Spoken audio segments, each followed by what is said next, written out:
오늘은 성령의 9가지 열매 중에서 자비에 대해서 여러분들과 함께 잠시 나누려고 합니다.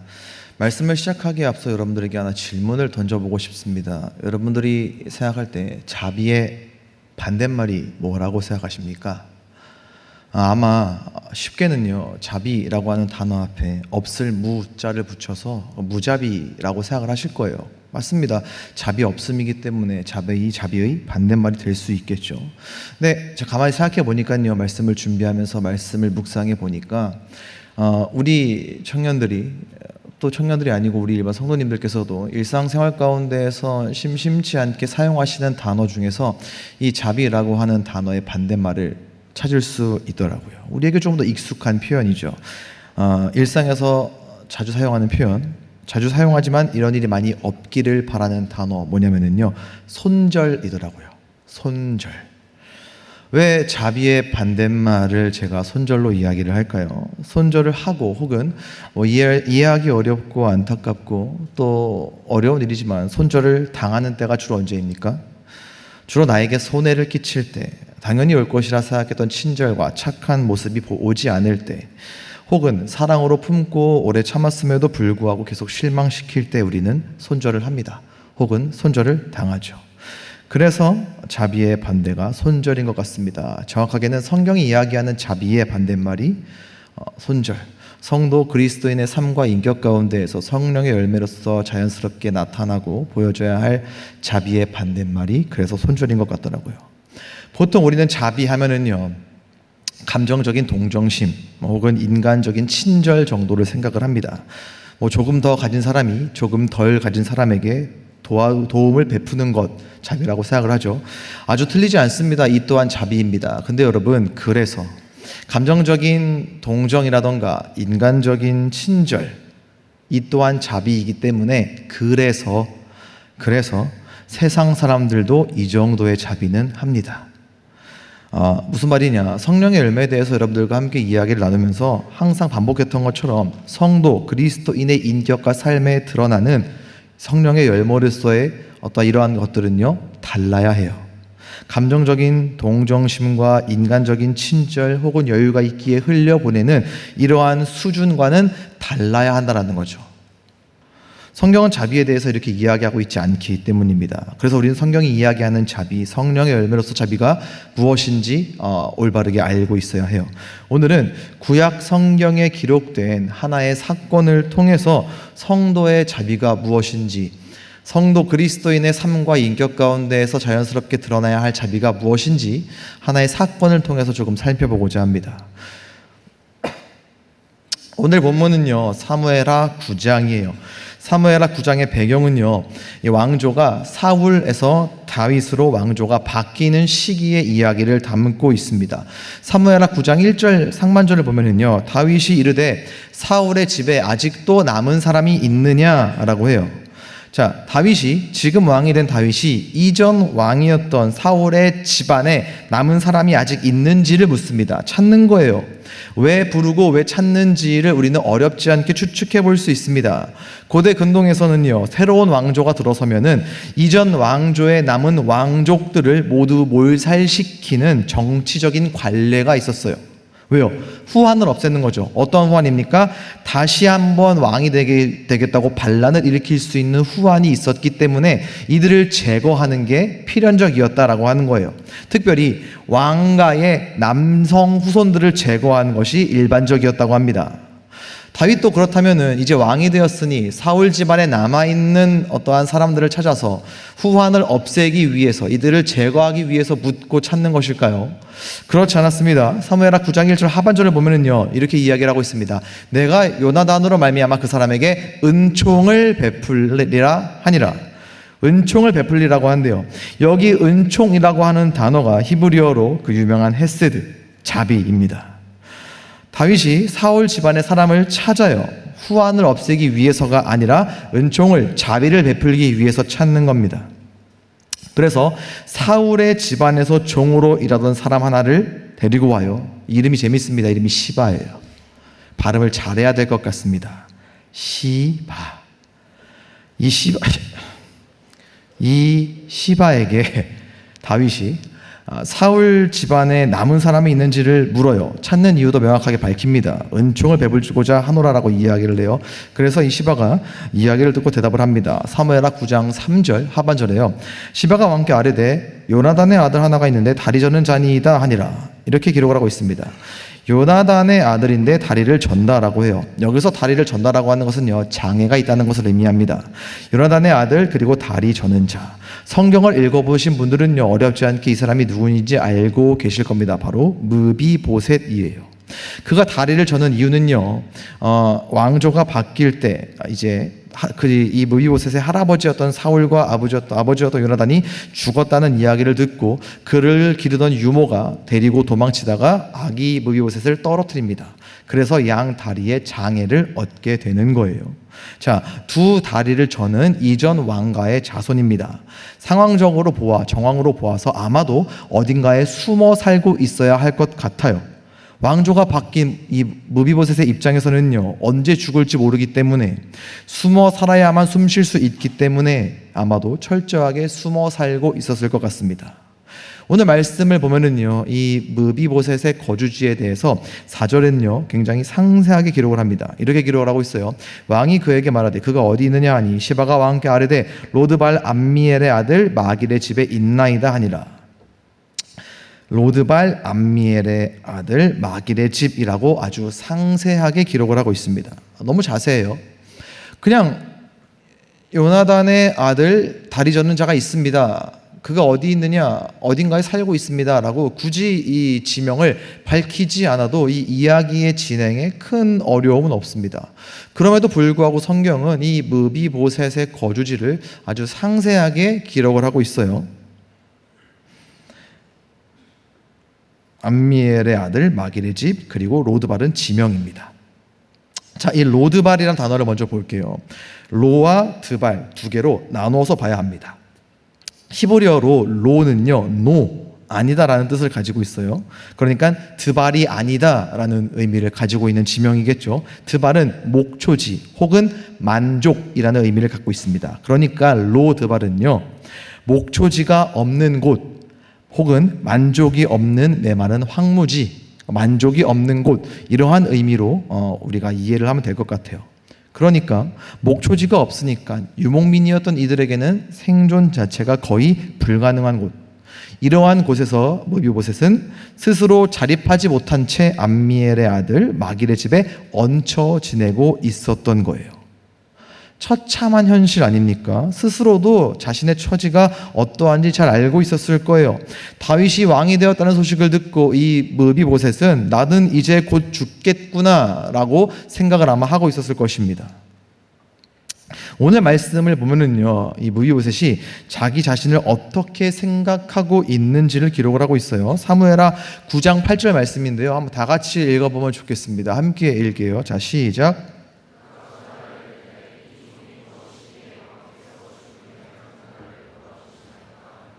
자, 스스로를 뭐라고 이야기합니까? 죽은 개라는 단어를 사용하면서 자신의 처지에 대해서 이야기를 합니다.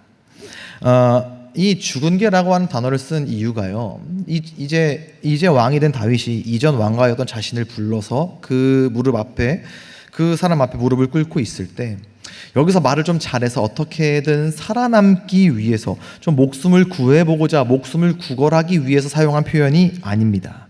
이미 무비보셋 자신은요, 이전 왕가의 자손이기에 어떠한 지금 왕의 호의를 기대할 수 없는, 자비를 기대할 수 없는 존재라는 것을 스스로 알고 있었기 때문에, 그렇게 생각하고 있었기 때문에 죽은 개라고 표현을 한 거예요.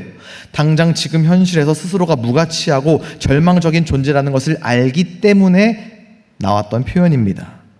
자, 이런 처참하고 비참한 무비보셋에게 다윗이 자비를 베푸는 거예요. 그런데 이 다윗의 자비가 썩 대단해 보이지는 않는 것 같아요. 다르게 표현해 볼게요. 썩 대단해 보이지 않을 수도 있습니다. 물론 당시 역사적 정황으로는 흔한 일은 아니에요. 다윗에게 무비보셋은요, 죽여도 되는 존재, 자비를 베풀 필요가 전혀 없는 존재였습니다. 반대로 므비보셋은 다윗에게 당연하게 자비를 기대할 수 없는 자리에 있는 사람이었어요. 그러니까 이 두 존재 사이에서 자비는 당연한 단어가 아니었습니다. 그렇기 때문에 흔한 일은 아니에요. 하지만 비교해 봅시다. 이제 막 왕이 돼서 모든 권력과 부를 갖춘 자와 이전 왕가로서 몸도 불편하고 황무지, 만족이 없는 메마른 곳에서 지내면서 거기에서도 누군가의 손을 빌려서 신세지면서 겨우 목숨을 부지하고 있는 두 존재입니다. 그러니까 비유하자면요, 현금으로 1억을 가지고 있는 사람이 현금이 한 푼도 없는 사람에게 10원을 준다라고 할 때 우리는 대단한 자비다라고 이야기를 하지 않죠. 그럼에도 불구하고 오늘 말씀이 자비인 이유는요, 지금 다윗이 베풀고 있는 이 은총 자비가 다윗으로부터 비롯된 것이 아니기 때문입니다. 프롬 데이빗이 아니라는 거예요. 자, 사무엘하 9장 3절 말씀인데요, 이것도 한번 다 같이 읽어보면 좋겠습니다. 함께 읽겠습니다. 자, 시작.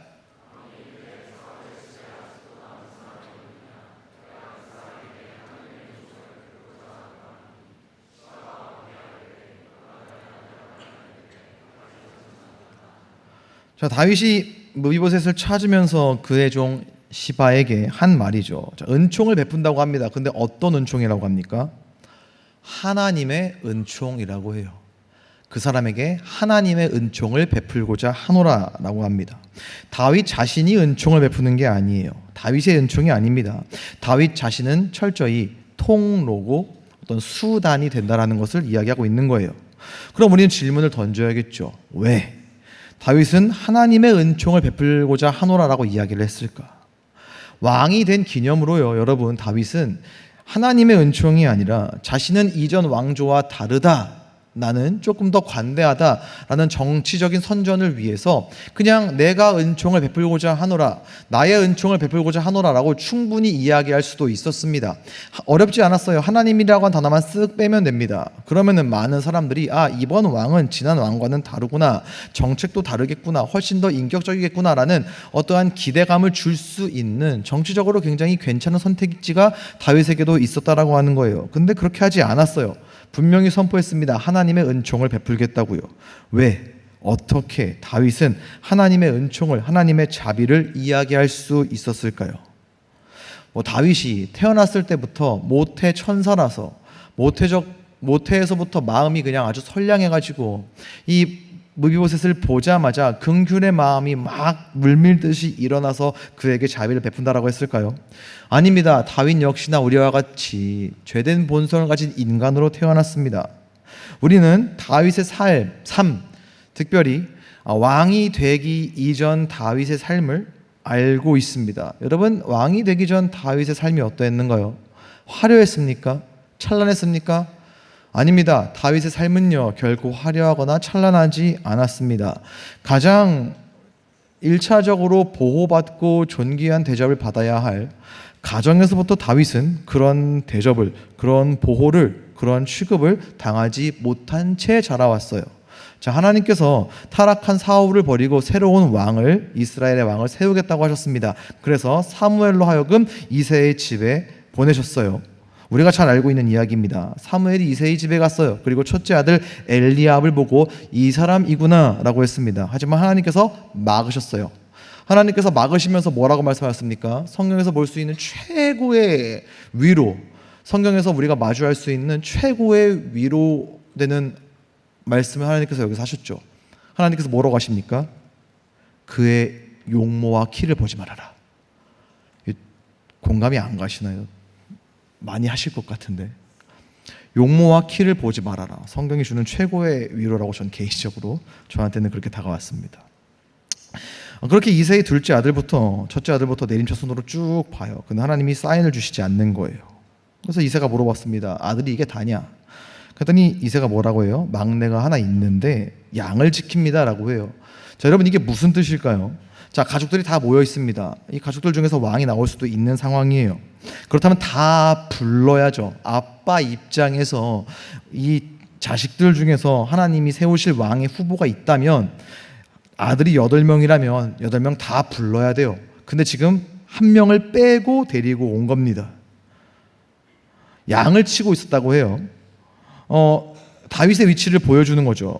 근데 여러분 이 양이요 어마어마한 숫자의 양이어서 어쩔 수 없이 이러한 때에도 직접 양을 치지 않으면 안 될 정도의 규모였기 때문에 어쩔 수 없이 아버지 이새가 다윗으로 하여금 양을 치라고 하고, 야 미안한데 이 양을 네가 치면 안 되니까 일단 와라 이렇게 한 게 아니었어요.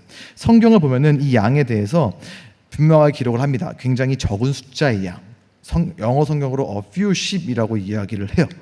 적은 숫자의 양입니다.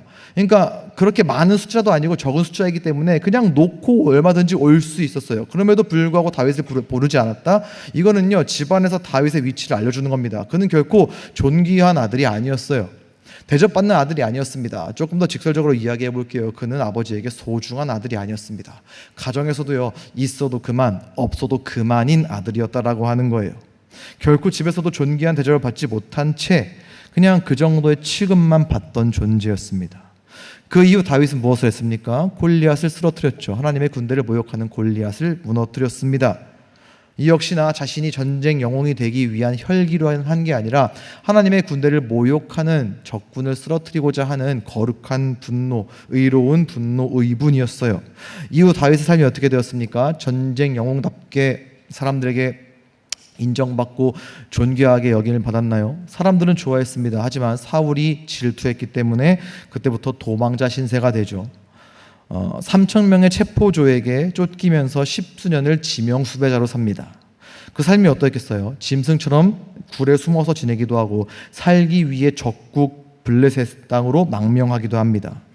간신히 목숨을 연명하는 삶의 연속이었어요. 철저히 버림받고 쫓기던 시간들이었습니다. 아까도 읽었지만요 오늘 본문에서 자신이 불러서 찾아가지고 자신 앞에 온 이 므비보셋이 다윗에게 뭐라고 이야기합니까? 죽은 개 같은 존재라고 이야기를 하죠.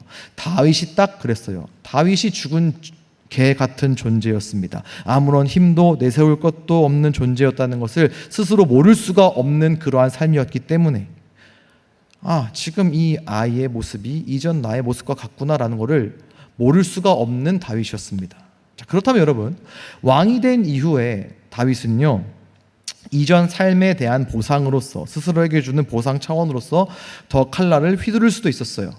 어렵게 왕이 되었으니까 이 왕의 자리를 탐내거나 이 왕의 자리를 뒤흔들 수 있는 어떠한 뿌리들을 철저하게 제거할 수도 있었습니다. 마치 어렸을 때 가난했던 이들이 자수성가한 이후에 어렸을 때 사지 못했던 장난감이나 축구와 이런 것들을 사서 전시해 놓는 것처럼 다윗도 얼마든지 이전 삶에 대한 보상으로서 자기 자신에게 주는 선물로 무언 어떠한 행동들을 할 수 있었다라고 하는 거예요. 다윗은 그렇게 하지 않았습니다. 오히려 자비를 베풀고자 했어요. 자신의 자비가 아니라 하나님의 자비를 베풀겠노라 합니다. 어떻게 이럴 수가 있었을까요?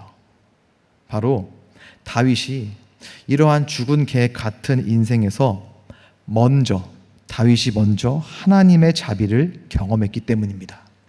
그가 먼저 철저히 외면받고 버림받은 그의 인생에서 한량없는, 형언할 수 없는 하나님의 자비를 먼저 경험했기 때문이에요. 적은 숫자의 양이나 키우던 존재를, 집에서도 버림받았던 존재를 그러한 다윗 하나님께서 왕으로 삼으셨으니까요. 지명수배자로 쫓기던 신세 가운데서도 잡히지 않도록 계속 살아있을 수 있도록 하나님께서 보호해 주셨으니까요. 결정적으로 지금 이 다윗 앞에 무릎 꿇고 있는 므비보셋의 아버지였던 요나단을 통해서 다윗은 하나님의 자비를 먼저 경험했기 때문에, 그래서 이 두 다리를 저는 만족이 없는 황무지에 살고 있는 므비보셋에게 두 번이나 요나단으로 말미암아 은총을 베풀리라고 이야기할 수 있었던 겁니다. 그러면 다윗이 요나단으로 말미암아 먼저 누린 하나님의 자비는 무엇일까요?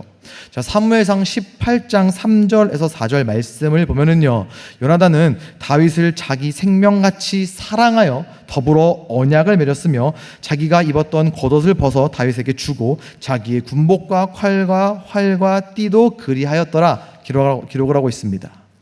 언약을 맺으면서 자신이 입고 있던 겉옷과 군복과 활과 띠를 주었대요. 근데 여러분, 이 자신이 입고 있던 걸 주는 게 단순히 언약을 맺는 과정에 있어서 형식적으로 필요했기 때문에 주는 게 아니었습니다. 요나단은요, 사울의 아들이었어요. 그러니까 왕의 아들이에요. 뭡니까? 왕자죠. 왕자가 자신의 겉옷과 무기와 어떠한 이런 것들을 준다는 것은요, 보통 의미가 아니었어요. 왜요? 왕자의 겉옷과 무기는요, 그의 권력과 신분을 상징하는 거였어요. 그러니까 이것을 다윗에게 줬다라고 하는 것은요, 왕자로서 누릴 수 있는 어떠한 권리와 왕위를 다윗을 위해서 내려놓았다는 것을 선언하는 겁니다. 그 후에 요나단은 자신의 아버지 사울이 다윗을 죽이려는 것을 알고 그에게 이야기를 해줘요. 도망치도록 피할 수 있도록 도와줍니다. 그렇게 도와주면서 다윗은 장차 왕이 된 후에 요나단과 그의 집에 인자와 신실을 베풀기를 약속을 해요. 자, 사무엘상 20장 14절 그리고 15절 보면은요, 16절까지 말씀을 보면은요, 너는 내가 사는 날 동안에 여호와의 인자하심을 내게 베풀어서 나를 죽지 않게 할 뿐 아니라 여호와께서 너 다윗의 대적들을 지면에서 다 끊어버리신 때에도 너는 내 인자함을 내 집에서 영원히 끊어버리지 말라 하고, 16절에 이에 요나단이 다윗의 집과 언약하기를 여호와께서는 다윗의 대적들을 치실지어다 하니라.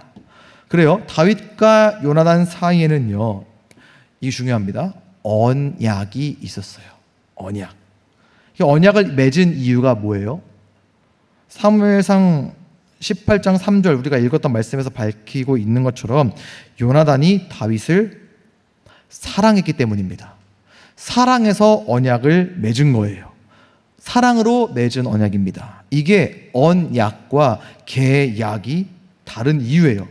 계약은요, 유익이 되고 쓸모가 있으면 맺어요. 반대로 손해를 끼치면 언제든지 얼마든지 마음에 들지 않으면 해지할 수 있는 게 계약입니다. 하지만 언약은요, 달라요. 나에게 이익이 되지 않아도 심지어 손해가 될지라도 헌신하는 게 언약입니다.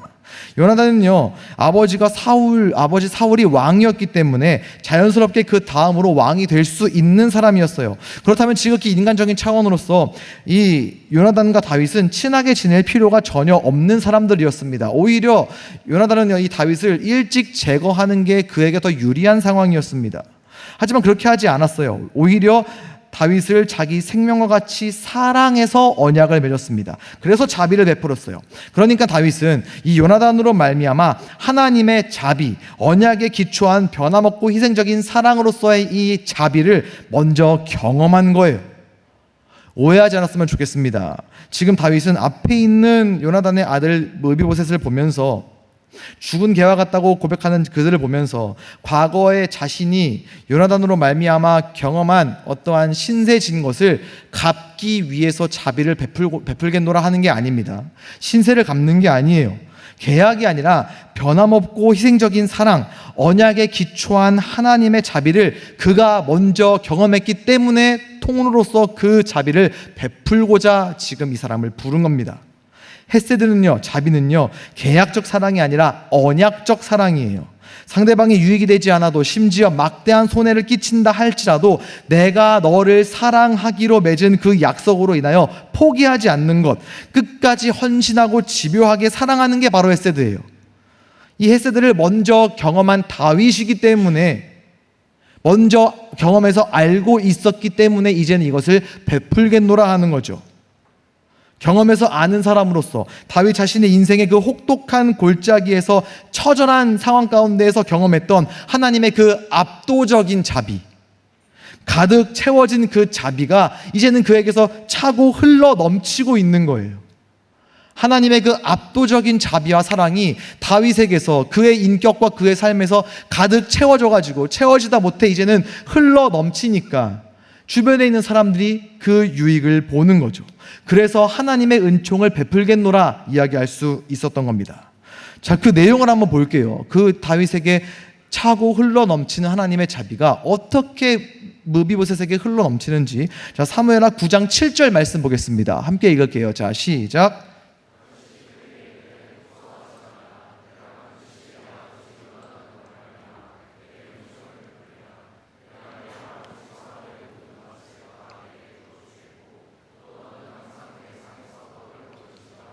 자, 두 가지를 약속을 합니다. 사울의 모든 밭을 도로 주겠다 하고요, 다윗 자신의 상, 그러니까 왕의 상이죠. 왕의 상에서 함께 떡을 먹자고 해요. 두 가지를 이야기합니다. 여러분들 이게 보통이 아니에요. 보통 이 고대 근동 사회에서 정권이 바뀌면 이전 왕조의 재산은요 자연스럽게 그 다음 왕조에게 귀속되는 그러한 것이 상식이었습니다. 왜요? 이거를 이전 왕조의 소유로 그대로 인정해 주면은 훗날 또 다른 쿠데타의 이 빌미가 될 수 있었기 때문에, 그러니까 힘을 기를 수 있는 기반이 되었기 때문에 이거를 그대로 그들의 재산으로 인정해 주는 게 아니라 몰수하는 게 일반적이었어요. 다윗은 근데 이 상식을 거스릅니다. 거부해요. 자신에게 정치적 리스크가 분명히 있음을 알고 있음에도 불구하고 계산하지 않고 무비보셋에게 그냥 거저 주는 거예요. 뿐만 아닙니다. 땅만 주고 알아서 하라는 게 아니에요. 10절 말씀을 볼게요. 너와 내 아들들과 내 종들은 그를 위하여 땅을 갈고 거두어 내 주인의 아들에게 양식을 대주어 먹게 하라. 그러나 내 주인의 아들 무비보셋은 항상 내 상에서 떡을 먹으리라 하니라. 시바는 아들이 15명이요 종이 20명이라. 사울의 시종이었던 시바와 그 아들 15명 종 20명을요 이 무비보셋에게 붙여주는 거예요.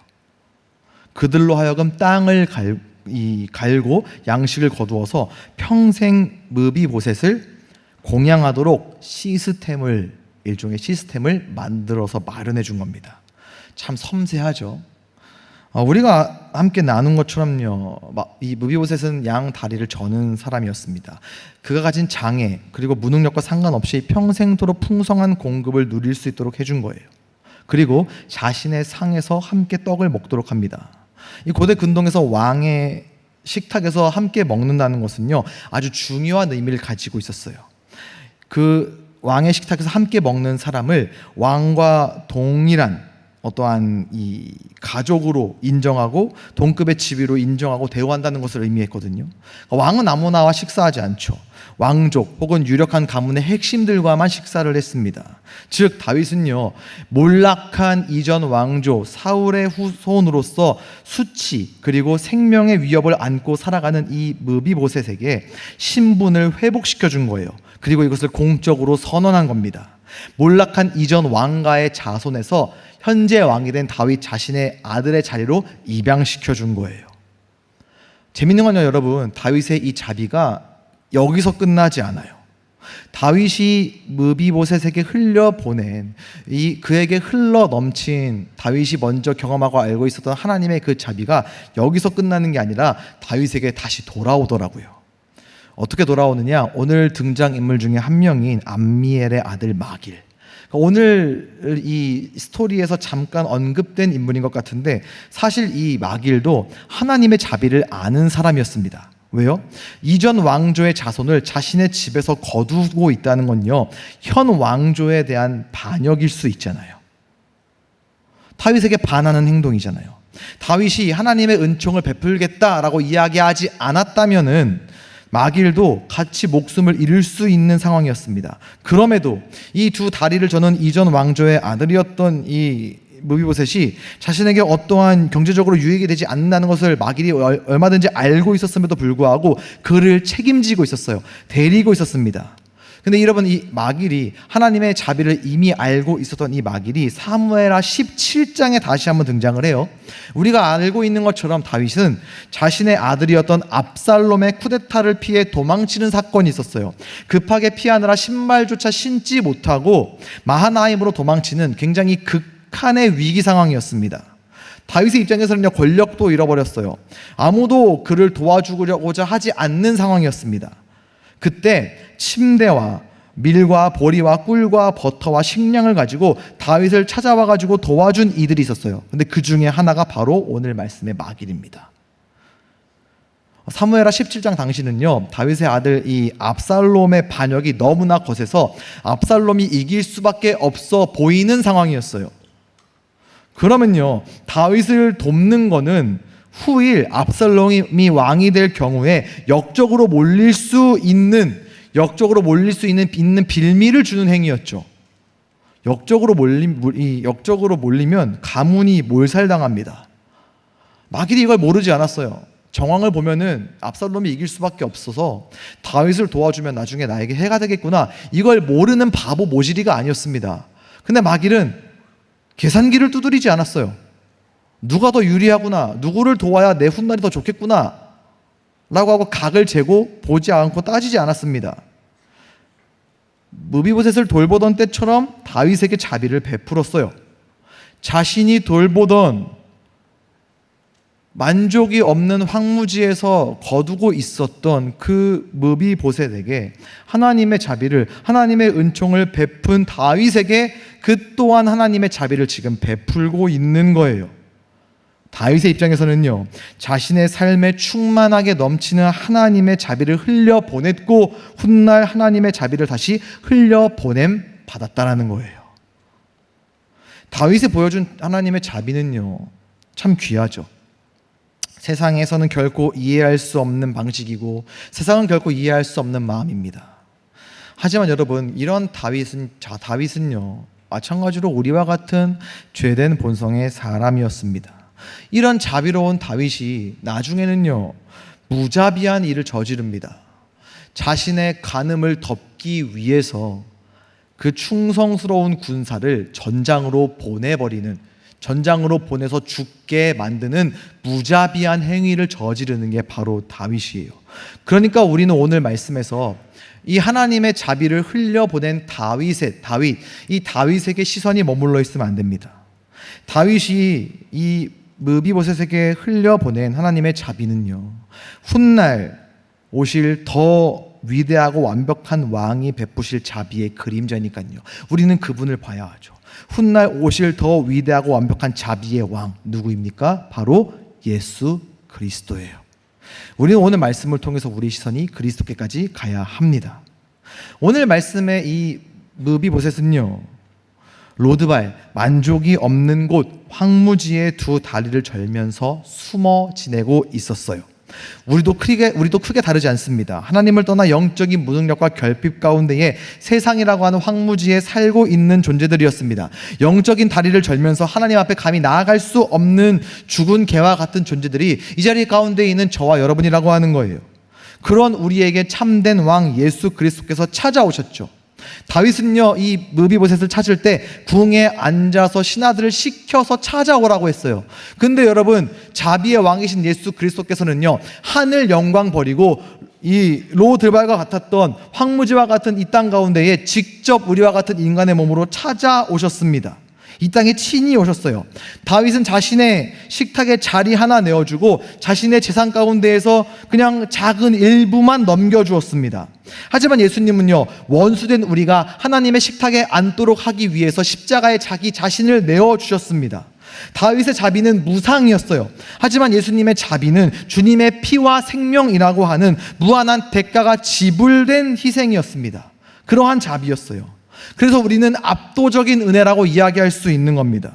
이 십자가의 복음을요, 우리는 이미 들었어요. 이미 알고 있습니다. 그래서 오늘과 같이 예배자리 가운데 있을 수 있는 거예요.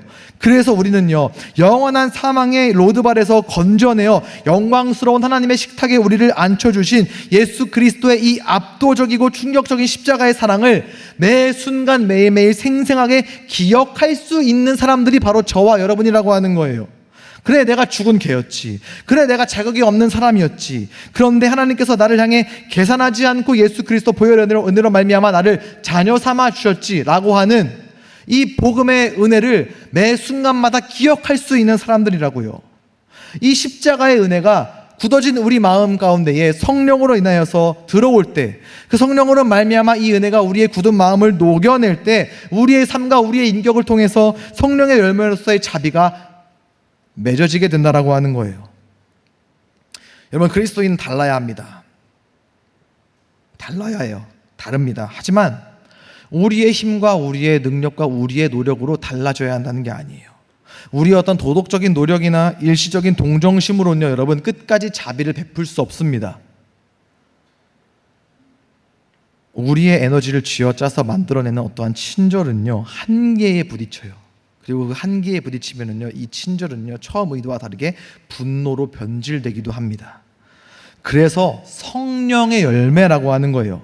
나뭇가지가 아무리 용을 쓴다고 해서 열매를 스스로 맺을 수 있는 게 아니죠. 생명을 공급하는 나무에 온전히 붙어 있을 때 자연스럽게 맺어지는 게 열매잖아요. 결과물이잖아요. 우리 또한 그래야 한다라고 하는 겁니다. 우리가 이 복음의 십자가 복음의 은혜를 매 순간 기억할 때, 우리는 십자가 은혜의 이 복음을 기억할 수 있는 사람이라는 것을 깨닫고 있을 때, 그래서 매 순간 그 은혜를 상기시킬 때, 그 성령의 은혜로 말미암아 우리의 굳어진 마음이 녹아내릴 때, 우리의 인격과 우리의 삶을 통해서 우리가 알고 있는 하나님의 그 자비, 우리가 알고 이미 경험한 하나님의 자비가 우리의 일상 가운데로 흘러 넘치게 된다라는 겁니다. 사랑하는 청년 여러분, 세상은요 성령의 열매를 바라보고 이야기하는 우리들을 향해서 쓸데없는 짓 하지 말라고 말할 수 있어요. 너에게 도움되는 사람에게만 잘하고 상처 주고 어려운 사람은 그냥 손절해라 라고 이야기할 수 있습니다. 그게 지혜라고 우리한테 이야기할 수 있어요. 그리고 우리를 향해서 미련하다고 이야기합니다. 하지만 성경은 그렇게 이야기하지 않아요. 성도의 삶과 인격 가운데 나타나야 할 자비는 인간의 착한 성품이나 일시적인 동정심이 아니라고 이야기를 합니다. 자격 없는 우리, 죽은 개와 같았던, 그래서 영적인 로드발에 있었던 우리를 구원하신 하나님의 자비가 성령을 통해서 우리의 인격과 우리의 삶에 나타나는 것이라고 성경은 이야기를 해요. 그래서 여러분들에게 한 가지 도전을 드리고 싶습니다. 우리의 삶의 자리를 한번 돌아보면 좋겠어요. 다윗이 뭐라고 얘기했습니까? 사울의 집에 아직 남은 자가 있느냐? 라고 이야기를 하면서 이 므비보셋을 찾았던 것처럼요, 우리도 하나님의 그 자비의 눈을 들어서 우리의 일상을, 우리의 삶의 자리를 보는 거예요. 우리의 가정과 우리의 직장과 우리의 학교와 그리고 우리의 이 공동체 교회를 하나님의 그 자비의 시선으로 바라보는 거죠. 그 가운데에는요, 오늘 말씀의 므비보셋처럼 소외된 이들이 있을 수 있습니다. 혹은 좀 까탈스럽고 까칠하고 나에게 유익이 될 것 같지 않은 이들도 있어요. 나에게 이미 상처 준 이들도 얼마든지 있을 수 있습니다. 그래서 그들의 왼쪽 가슴에 손절이라고 하는 이름표를 내가 이미 콱 오바로크 쳐놓은 존재들이 얼마든지 있을 수 있어요. 우리 힘으로는 그들을 용납하고 그들에게 먼저 다가갈 수 없습니다. 억지로 착한 척하면서 참는 것에 분명히 한계가 있다고 이야기했어요. 하지만 우리에게는요, 예수 그리스도가 있습니다. 우리 안에는 성령께서 이미 임재하고 계십니다. 우리를 만족이 없는 로드발에서 건져내신 예수 그리스도의 은혜가 이미 우리 안에 있어요. 그래서 우리는 기도할 수 있습니다. 하나님, 내가 먼저 알고 내가 먼저 들었고 그래서 먼저 내가 누리고 있는 이 하나님의 자비가, 이 압도적인 은혜가 내 안에 충만케 하여 주시옵소서. 내 삶 가운데서 이 은혜가, 이 자비가 흘러 넘칠 수 있도록 내 안에 살아 역사하여 주시옵소서. 이렇게 기도하며 그들을 바라볼 때 우리는 우리가 경험한 하나님의 자비를요 그들에게 흘려보낼 수 있다라고 하는 거예요. 내가 만들어내는 게 아닙니다. 나의 자비가 아닙니다. 김상훈의 자비가 아니에요. 누군가의 자비가 아닙니다. 우리 안에 충만하게 흘러 넘치는 하나님의 자비를 그들에게 흘려보내는 거예요. 그렇게 우리 안에 채워진 하나님의 그 은혜의 자비를 우리 주변에게도 성령으로 인하여서 흘려보내는 사랑하는 더사랑의 청년들, 그렇게 하나님의 성품을 이 땅 가운데의 삶으로 마음껏 증거하며 보여주는 여러분들의 일평생이 될 수 있기를, 여러분의 삶의 현장이 될 수 있기를 우리 구주 예수 그리스도의 이름으로 간절히 축원합니다. 우리 이 시간 함께 찬양할까요?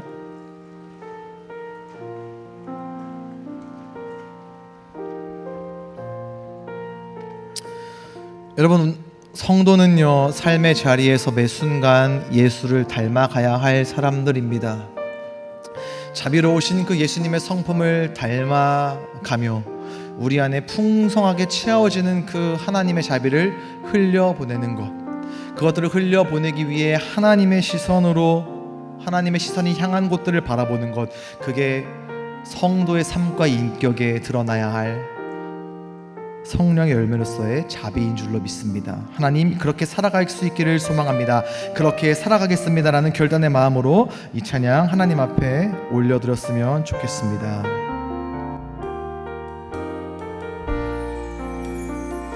내 삶의 소망,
자비하시고 위로자 되시는 분이십니다.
한 번 더 고백했으면 좋겠습니다. 예수 닮기를, 예수 닮기를, 예수 보기를, 예수만 높이길 내가 원하네. 내 평생 소원 예수 닮기를, 예수만 닮기를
사랑하는 청년 여러분, 이 시간 기도했으면 좋겠습니다.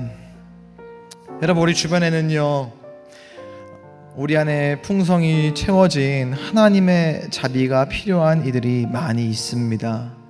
소외된 이들이 있을 수 있고요, 무엇보다 내가 너무나 어려워했던 이들, 나를 어렵게 했던 이들, 그래서 나에게 상처를 줘서 손절이라는 딱지를 과감하게 붙였던 이들이 우리 삶의 자리에, 우리 일상의 자리에 얼마든지 있을 수 있습니다. 여러분, 우리는요, 성도는 삶의 자리에서도 예수를 닮아가야 할 사람들입니다. 하나님 아버지의 마음을 알아 우리의 모든 뜻이 하나님의 뜻이 될 수 있어야 할 사람들입니다. 이 시간 기도했으면 좋겠습니다. 하나님, 그들에게 내 안에 풍성이 흘러넘치는 하나님의 자비를 흘려보낼 수 있도록 도와주시옵소서. 나의 인간적인 노력으로는 불가능합니다. 나의 힘과 나의 노력으로는 그들을 다가갈 수 없습니다. 그들을 용납할 수 없습니다. 그러나 성령님 도와주시옵소서. 내 안에 하나님의 자비가 풍성이 차고 넘쳐서 그들에게도 흘러가는 것으로 말미암아 자비로우신 하나님을 보여주는 인생, 하나님의 자비를 증거하는 나의 삶의 모습이 될 수 있도록 하나님 은혜 위에 은혜를 더하여 주시옵소서. 주님 도와주시옵소서. 이 시간 함께 기도하시겠습니다. 거룩하신 아버지 하나님,